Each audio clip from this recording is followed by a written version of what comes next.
But I'd love to chat maybe about the heart surgery and your recovery from the heart surgery, which I think might be perhaps a inspiring place to start for a lot of people. Would you mind just describing the heart surgery and what the recovery has looked like for yourself?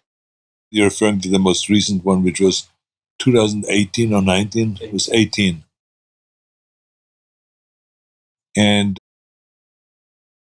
that was when I just went into a routine, non-invasive aortic valve replacement. Mm-hmm. But it goes through your arteries on your arm, neck, and then your growings into your heart, and then they replace your valve. Mm-hmm. It's a standard procedure that they have now in the last 10 years, and you don't have to perform open heart surgeries anymore because of it. It just happens to be that in my case, they had a difficult time somehow, and they poked through the heart wall with the cable. And so I got internal bleeding, and they now had to perform an emergency open heart surgery. And I, of course, was not aware of any of that because I was out. Mm-hmm. The next thing I know is I wake up, really happy, and this is over, only to find out that I was having a breathing tube in my throat, and I couldn't talk. And I saw 3 doctors in front of me, not smiling, but kind of having a concerned look on their face. And one said, "Don't try to talk because you can't. You still have a breathing tube in your mouth, and we're going to pull that out right away now. So just stay with us. Okay, 1, 2, 3." And then I was like, so I was breathing heavy, and someone ripped that breathing tube out of my mouth.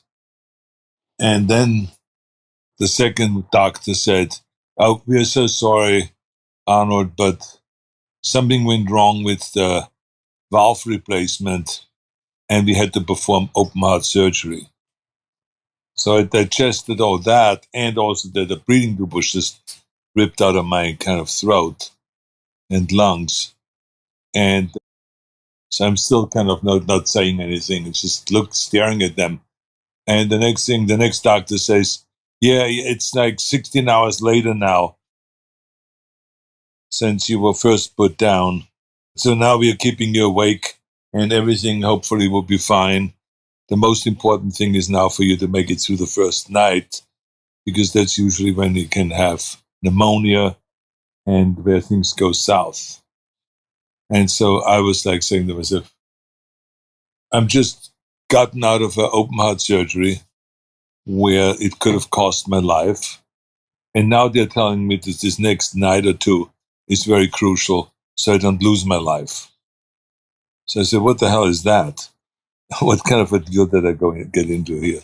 So anyway, the bottom line is that I had to kind of connect quickly, shift gears, and realize what has happened, which takes you a while because you're on drugs and you're on medication and you're still under anesthesia somewhat, and you're not with the program. So as I slowly started getting with the program, I had to kind of shift gears and realize that the simplest things were impossible to do. Couldn't go to the bathroom, I couldn't get up, I couldn't do this, couldn't do that. And then slowly I started getting with the program, started pulling out the tubes during the night, and they started adjusting this and adjusting that. And then eventually I was able to go and get up a little bit. And so now the doctor said, the key thing is to walk. Because if you walk, then you exercise your lungs.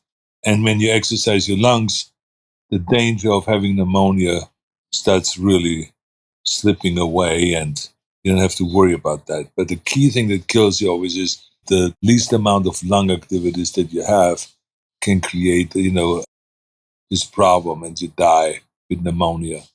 And so I was setting goals for myself. Okay, I'm going to go and walk around the bed. Right away, I'm going to get up and have someone pull along the machines. Then after I walked around the bed, I sat down again and relaxed a little bit. Then I went outside so I got to make it outside the room. And I started going outside the room and back in again and outside the room, back in again, and started doing exercises like that. And eventually, I was walking around the nurse's station. And then eventually, 2 days later, I was walking down the long hallways over to another building and back, which was like hundreds of yards. So I could really build up strength and, get out of that hospital as quickly as possible. And so after 6 days, rather than what they thought 7 days, after 6 days, I got out of the hospital and I was exercising and I was walking.